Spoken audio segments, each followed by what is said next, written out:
سلام أملاخ نأخذكم يخون قدوسان كما يكنيهم لما قلتي كلا أي كفال مصنعتي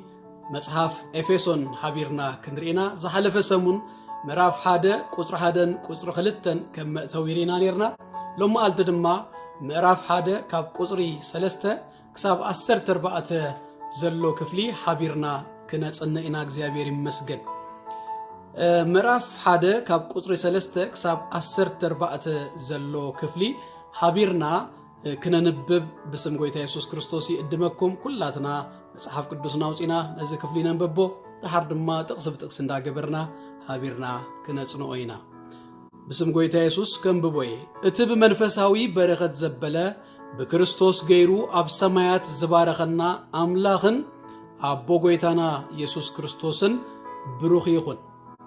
كمتي بفقري اب قدميو قدوسانن منقب زي بلو من ما انت غنكون قدم مسرات عالم بو زحارينا بتفقر بو زصغونا نوداسي كبروي صغاو بفتاو فقادو بيسوس كريستوس نرئسو ولد كنكونو قدم مدبنا بو بدمو مدحان مالت كم تحب تصغو حدقات حاطيات قالونا كم تبو زمدبو سمرتو نتمستير فقادونا فلطنا نتناي ملعات زمنات مغابينتو اب سمايات زلون اب مدر زلون اب كريستوس مئنتي كتقللسي بخلو طببن بخلو امرون نتصغو ابانا او حازو ننا قدم بكريستوس تسفا زغبرنا نوداسي كبرو مئنت غنكون نهنا بتخلو كم تمخرف قادو بحساب زغبر قدم تمدبنا نتقدر رستي بو رخبنايو نسخاتكمون بوك الحقي ناي مدحانكم وانجيل مسمعهم بون مسامنكم بناي تسفى منفس قدوس تحاتمكم نسو نمدحان طريتو نوداسي كبرو اربون رستنايو يبل እግዚአብሔር አምላክ ዘተመስገነ ይሁን ዝክፍል እዚ ካብ ቁጥር 3 ክሳብ 10 ዘሎ ኣብ ሓድሽ ትርጉም ናይ ትግርኛ መጽሐፍ ቅዱስ نوي بايزوي زختل زلخو تأمقلا خونا أرستاتون ناتو ناوسدكو خيدي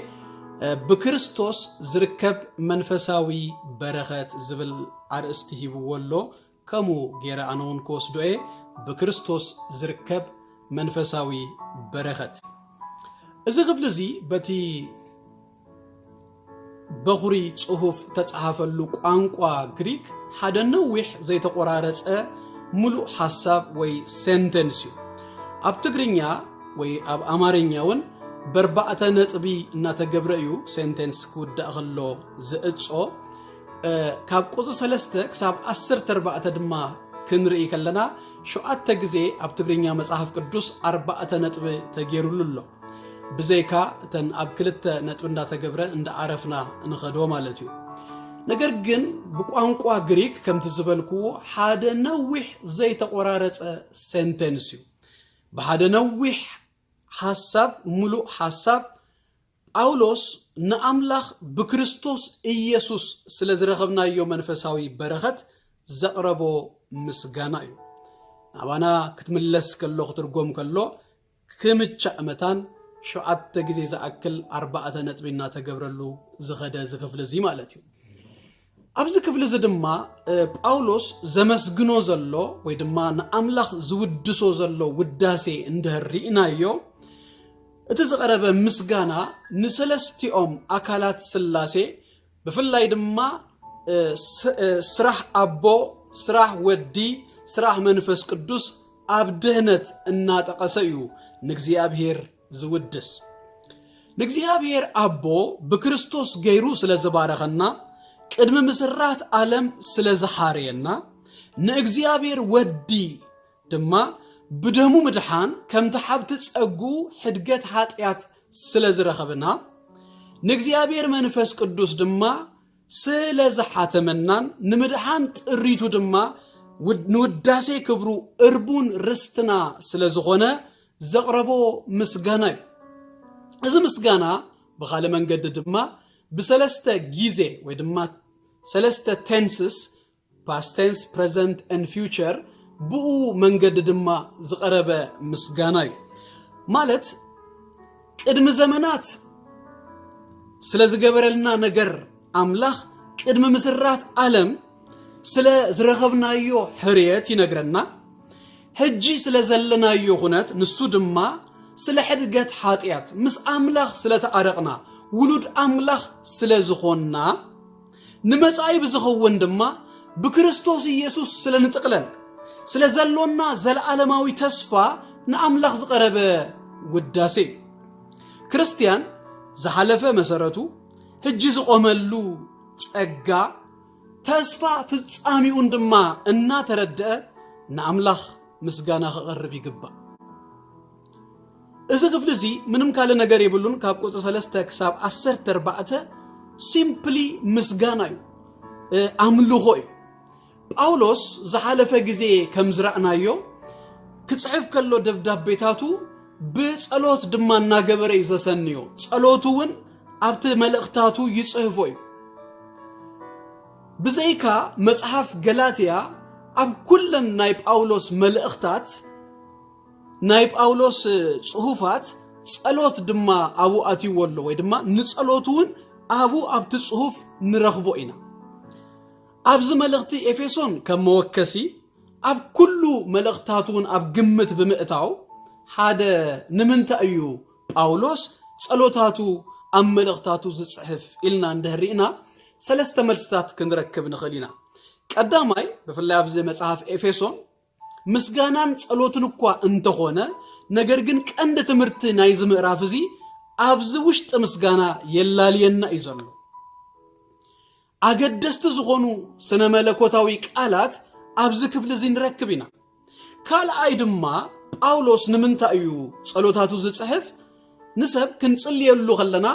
ሓልዮትና ዘለና ኬር ዘለና ተገዳሲነት ኢና ንርኢ ዘለና ስለዚህ ጳውሎስ ንአንበብቱ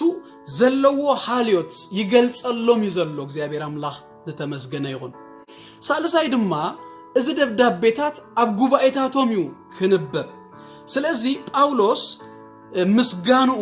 ጸሎቱ ክጽሕፍ ከሎ ኣብቲ ጉባኤ ምሳታቶም ብጸሎት ብምስጋና ይሳተፋሎ ይሐብራሎ ማለት እዩ በአራብ ዝቦታ እዚ ዝቀርብ ዘሎ አምልኾ በክርስቶስ ኢየሱስ አምላኽ ስለ ዝገበረልና ነገራት እዩ እዚ ግበር ዝብል ትእዛዝ ወይ ኢንስትራክሽን የብሉ ነገር ግን ካብዚ ክፍሊ እዚ ንህና እንመሃሮ ነገር እንታይ እዩ ንናውን አምላኽ በክርስቶስ ኢየሱስ ስለ ዝገበረልና ነገር ኩሉ ግዜ ንአምላኽ ክነመስግን ክንውድስ ከም ዝግባአና ገና እንመሃር ቁጥር 3 ቁጥሪ 3 ቁልፍ ጥቅሲ ናይ ዝክፍል እዚኣያ እንታይ ይብል ቁጥር 3 እቲ በመንፈሳዊ በረኸት ዘበለ በክርስቶስ ገይሩ ኣብ ሰማያት ዝባረኸና አምላኽን አቦ ጎይታና ኢየሱስ ክርስቶስን ብሩኽ ይሁን ይብል ቁጥር 3 ንአምላኽ አቦ ጎይታ ኢየሱስ ዝቀረበ ምስጋና ክጅምር ከሎ እዚ ዝረኸብናዮ በረኸት ከመይ አይነት ከም ዝኾነ ይነግረና ክልተ ሐሳባት ክንርኢ ባሂብለኒ ሓደ መንፈሳዊ እዚ በረኸት መንፈሳዊ በረኸት እዚ ማለት ግና ኣብዛ ምድር እዚኣ ዘይንሙከሮ ዘይነስተማቅሮ ነገር ማለት አይኮነን ነገር ግን ብቐንዱ ናይ ክርስቲያን በረኸት ናይ ሓድሽ ኪዳን በረኸት ምስ መንፈስ ቅዱስ ዝተተሓዘ መንፈሳዊ በረኸት ምዃኑ ይዘረዳአና ኢንፋክት ኣብ ሓድሽ ኪዳን ናይ አብርሃም በረኸቱን ምስ መንፈሳዊ ነገር እዩ ተተሓሂዙ ንረኽቦ ኣብ ገላትያ መጽሐፍ ምዕራፍ 3 ቁጥር 13 14 ከምዚ ይብል ንህና ነዚ ተስፋ ብእምነት ክንቅበሎ እቲ በረኸት አብርሃሙን በኢየሱስ ክርስቶስ ንሕዛብ ምእንቲ ክኸውንሲ ኣብ እንፀይቲ ዝስቀል ዘበለ ርጉም እዩ ተጻሒፉ ኣሎሞ ክርስቶስ ምእንታና መርገም ኮይኑ ካብ መርገም ሕጊ ተሻይጠና ይብል ካልኣይ ድማ ሐሳብ ካብዚ ቁጥር 3 ንወስዶ እቲ ዝተባረኽናሉ ቦታ ድማ ኣብ ሰማያት እዩ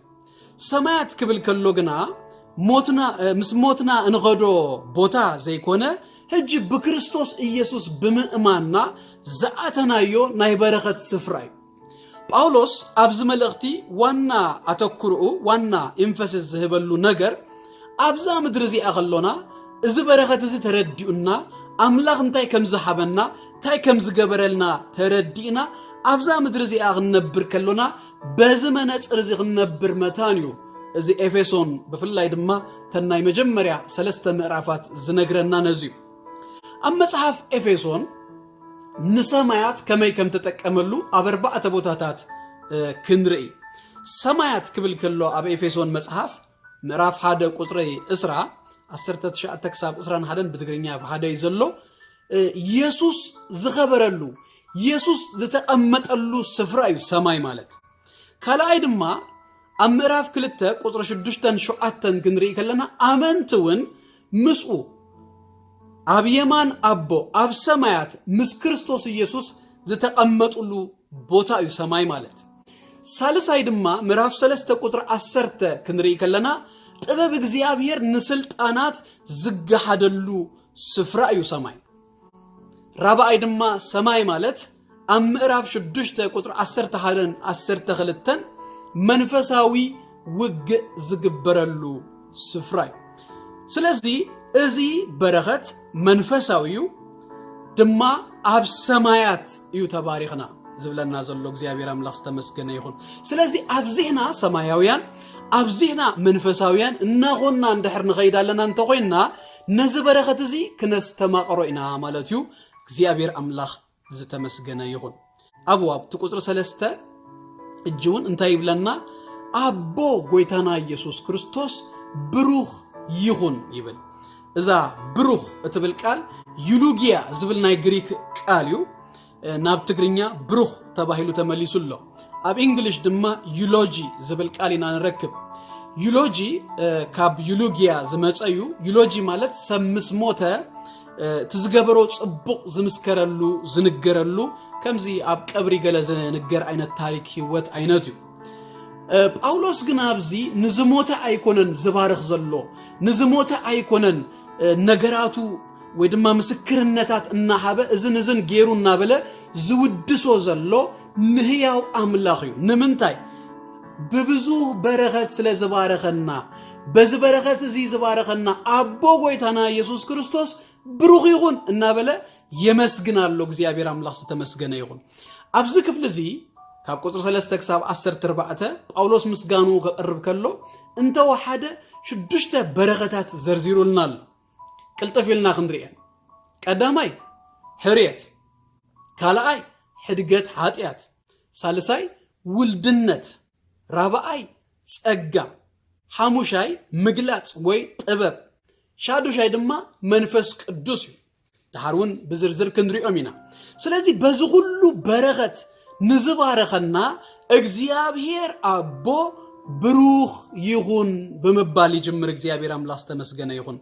አብ ሐድሽ ኪዳንውን እዚያ ብሩኽ ይሁን ዩሎጊያ ንአምላክ ጥራዩ ሐድሽ ኪዳን ዘጠቀመላ ቁጥር 4 ነዚ አምላክ በክርስቶስ ኢየሱስ ዝባረኸና መንፈሳዊ በረኸት ክዝርዝሮ ክጅምር ከሎ ከምዝ ዝብል ቃሊና ንረክብ ቅድሚ ምስራት ዓለም ብኡ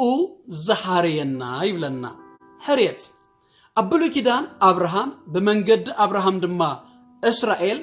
ህሩይ ህዝቢ ነሩ አብ ሐድሽ ኪዳን ክንመጽኸለና ገና በክርስቶስ ኢየሱስ ዘአመነ ሕድገት ኃጢያት ዝረኸበ ካብ ወገን አይሁድ ይሁን ካብ ወገን አሕዛብ ኩሉ ናይ አምላክ ህሩይ አብ ናይ ፕሮቴስታንት ተሐድሶ ድሕሪ ፕሮቴስታንት ተሐድሶ አመንጎ አርሜኒያን ድባሃሉን ካልቪኒስት ዝባሃሉ እዚያ ሕርየት እትባሃል ሐሳብ አዚያ አዘራራቢት ድማ እተካት ከም ዝኾነት ንፈልጥ ኢና ነገር ግን ክነስተብሎ ዝግባ እዚ መጽሐፍ እዚ ጻሐፈልና ጳውሎስ አብ ክልቲዩ ወገን አይኮነን ዘሎ አምላክ ቅድመ ምስራት ዓለም በዕላማ ከም ዝሐረየና እንበር በአጋጣሚ ከም ዘይፈጠረና በአጋጣሙን ድማ ከም ዘይድሓነና መጽሐፍ ቅዱስ ጽቡቅ ጌሩ ይዝመረና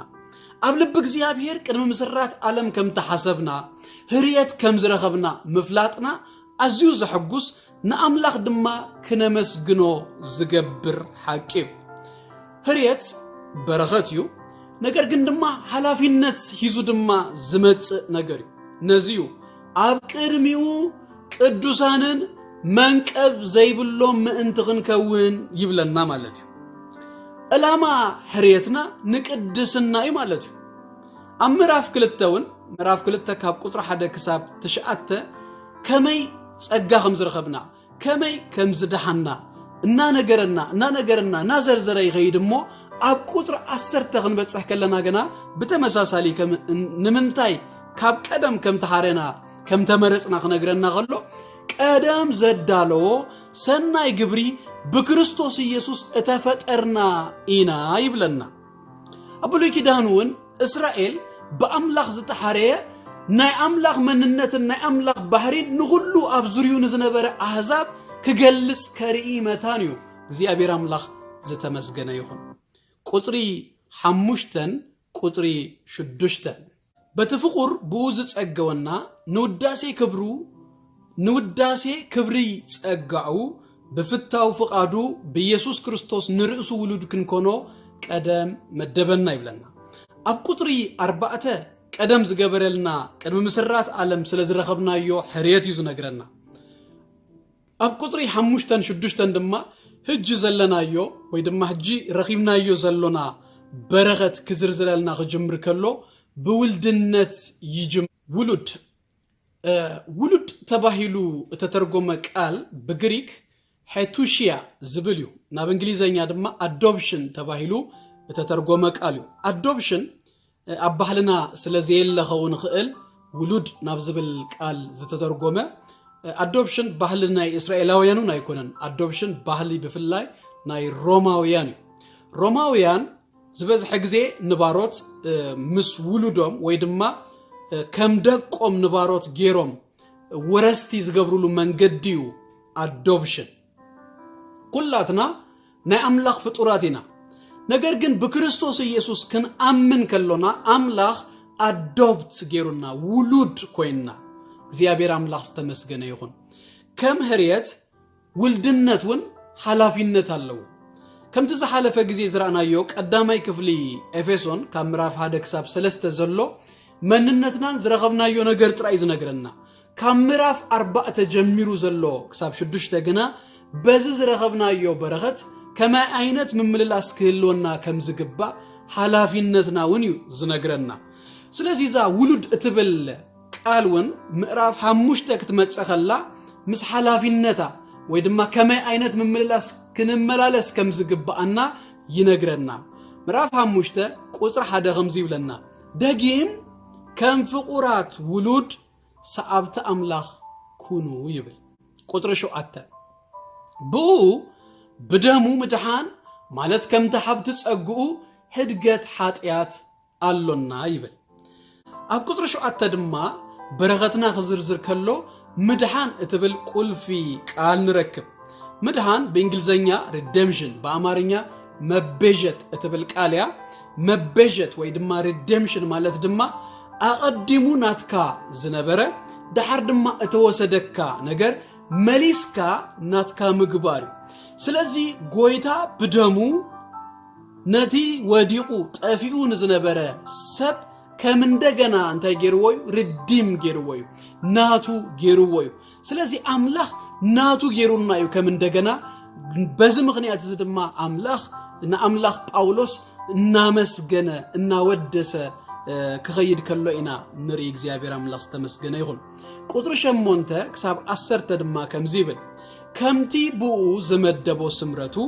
ነቲ ምስጢር ፍቃዱ እናፍለጠና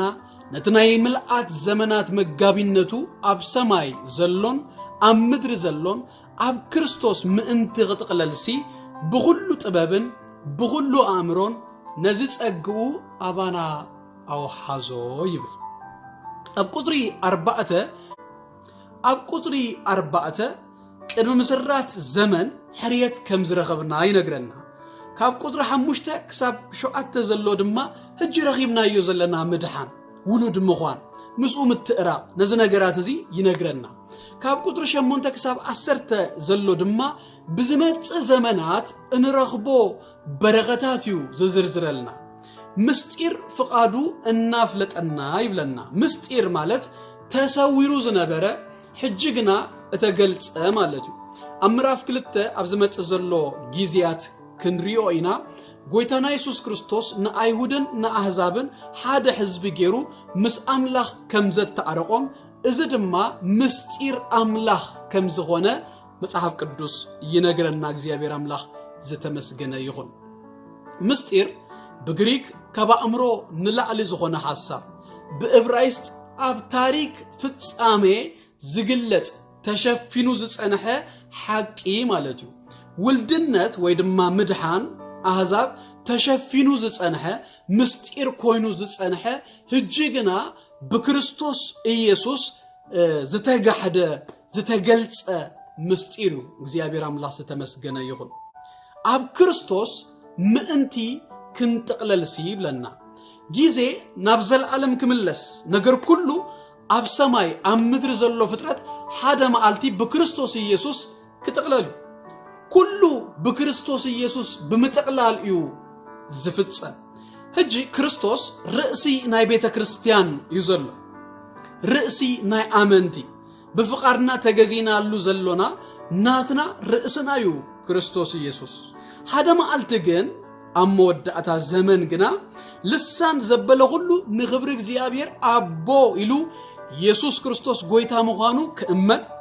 كريستوس رئيس بيت كريستيان ترايزي يكونس رئيس كله فترات كخونيو كله كجزاء الليو برك زبله كم برك خليو سلازم كله أمود أتا بكريستوس يسوس كتقلاليو እግዚአብሔር አምላክ ዝተመስገነ ይሁን በሁሉ ጥበብን ደማ ይብለና በሁሉ አእምሮን ነዝ ጸጉ አባና አውሃዞ ይብል ጸጋ እግዚአብሔር ድህነት ጥራይ ኮነን ይቡና ጥበቡን ክንረክብ ጌሩና ናይ አምላክ አጀንዳ ምስጢር ፍቃዱ አፍሊጡና እግዚአብሔር አምላክ ዝተመስገነ ይሁን ጥበብ ምስጢር እግዚአብሔር ክንረዳ መታ ካብ አምላክ እተዋህበና ወይድማ ናባና ዝወሓዘ ናይ እግዚአብሔር ጸጋይ ካብ ቅድመ ዓለም ካብ ምስራት ዓለም ቁጥር 4 ዘሎ ማለት እዩ ከሳብ ቁጥር 10 ዘሎ ከሳ ናይ መወዳእታ ዘመን ምጥቅላል ዘሎ ሁሉ ናይ እግዚአብሔር አጀንዳ በጥበብ አምላክ ክንርድኦ ክንፈልጦ ኺልና ቁጥሪ 11 12 ነና ቀደም በክርስቶስ ተስፋ ዝገበርና نوداسي كبرو مأنتخن كون نحنا بتخلو كم تمغر فقادو بحساب زقبر قدم تمدبنا نتأدل رستي بؤو رغبنا يويبل أدل رستي بؤو رغبنا يو مصحف قدوس قدامي بيتروس مراف حدا كاب قطر حدا كساب 4 خبابي كم زنقرنا نهنا عب كريستوس عبي رستي ألونا نهنا بقلنا وندما ناي كريستوس رستينا رستلنا نهنا دما بقلنا دما ناي كريستوس رستينا اب يوحنس مراف 10 شوات دغاغيمو زحاب كاني انابله بزعبانا كريستوس يسوس يزارب كصلي كلو زحاب كاني كريستوس نانا ناي املاح حيابيو ناي فقره حيابي نهنا دما نكريستوس ناي أبو حياباتنا እግዚአብሔር አምላክ ተመስገነ ይሁን ርስቱኢና ክልተ ንብልደለና ርስትለና ነህና ባልና ወንድማ ናቱ ርስቱኢና እግዚአብሔር አምላክ ተመስገነ ይሁን ዮሐንስ ምዕራፍ 17 ዮሐንስ ወንጌል ቁጥር 6 5 ይብል ናት ካነበሩ ናአይ ሐብካኒ ስለዚህ ናቱ ርስቲ ናቱ ሐብቲ ኮይናለና እግዚአብሔር አምላክ ዝተመስገነ ይሁን ቁጥር 13 14 ንስኻትኩሙን ብኡ ቃል ሐቂ ናይ ምድሃንኩም ወንጌል መስማዕኹም ብኡን መስአመንኩም ብናይ ተስፋ መንፈስ ቅዱስ ተሓተምኩም ንሱ ንምድሃን ጥሪቱ ንውዳሴ ክብሩ እርቡን ርስትና እዩ ይብለና ቃል ሐቂ ወይ ድማ ወንጌል ብዛዕባ ቃል ሐቂ ክልተ ነገራት ይዛረብ ሓደ እዚ ቃል ሐቂ مسمعهم بون مسامنكم يبل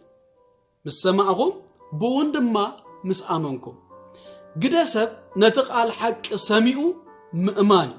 نتزامن دما منفس قدوس انتا يقبرو يحاتمو أبز كله تزرزر زرعنا يو كله بركات حدا سب كورسو زخيل نتق هالحكي بمأماني زيابير أملاس تمسجنا يهون هريت نزدهانو تقلت مستيري نجرجن نزيدهانو زسبغ انتايو وانجيلي سلازي إذا وانجيلي زي سبغ نزو وانجيلي زي نزك على حكي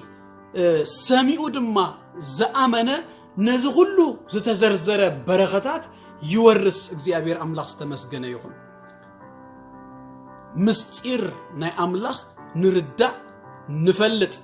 በእምነትና አቡ መስቀረብና በናይ ተስፋ መንፈስ ቅዱስ ተሓተምኩም ይበል መንፈስ ቅዱስ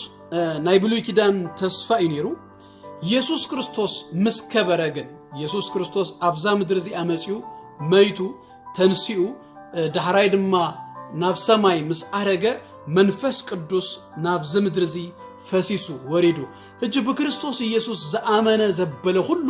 በዘመንፈስ እዚ እንታይ ይኸውን ይህተም እግዚአብሔር አምላክ ዝተመስገነ ይሁን ቁጥር 13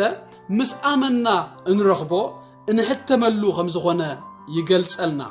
ኣብ ቀጻሊ ምዕራፋት ድማ መንፈስ ቅዱስ ክህልወና ዝግባእ ሕብረት ወይ ድማ ክንኮኖ ዝግባእና በኸመይ ምስኡ ክንመላለስ ከም ዝግባእና ድማ ይነግረና እዩ አርባዕተ ቦታታት ብዛዕባ መንፈስ ቅዱስ እተባህለ ኣብ መጽሐፍ ኤፌሶን ክንድርኢ አምራፍ 4 ቁጥር 3 ነቲ ሕብረት መንፈስ በማእሰር ሰላም ጌርኩም ክትሕልዎ ተጋደሉ ይብለና ኩላትና ሓደ መንፈስ ኢና ተቀቢልና ስለዚ ሓድነትና ንህልወሉ እዩ መንፈስ ቅዱስ አምራፍ 4 አቡ ቁጥር 30 ድማ ነትን መዓልት ምድሓን እተሓተምኩሙሉ ናይ አምላክ መንፈስ ቅዱስ አይተጉህይዎ ይብለና ከይነህዝኖ ከይነጉህዮ የጠንቅቀና ከነህዝኖ ንኽእሊና ማለት እዩ አምራፍ 5 ካብ ቁጥር 18 ክሳብ 19 አብዘሎ ክፍል ድማ መንፈስ ይምላእኹም ይብለና مسآمنا بونبو شو نحتملو يو منفس قدوس نقبلو يو منفس قدوس نجر جندما داعم مستولدنا نقبلو ترايدي يكونا كل جزء بقت علينا أبناء كريستنا منفسهاوي يوثنا دما ناتملأنا بز منفس زي كنبريو زجب أنا مالت يجزي أبيرام لاست مسجنا يهون أمراف شدوش تقطر 10 تشمون تدما بغلو صلوت اللمانون كل ساعة بمنفس الناس اللي هم يبلنا منفس قدوس نسألوت زحجزنا يو سلازي بمنفس قدوس كنصلي دما مصحف ኤፌሶን ይነግረና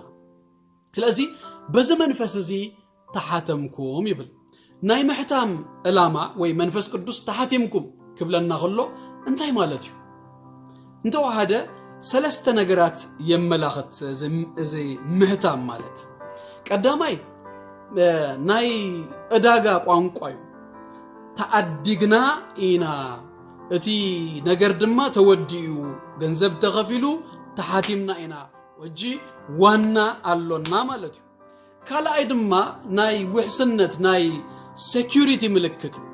በመንፈስ ቅዱስ መህታምና ሕጂ ዋናና አምላክ ከም ዝኾነ እዩ ዝገልጽ ናይቲ ማህተም ዝገበሮ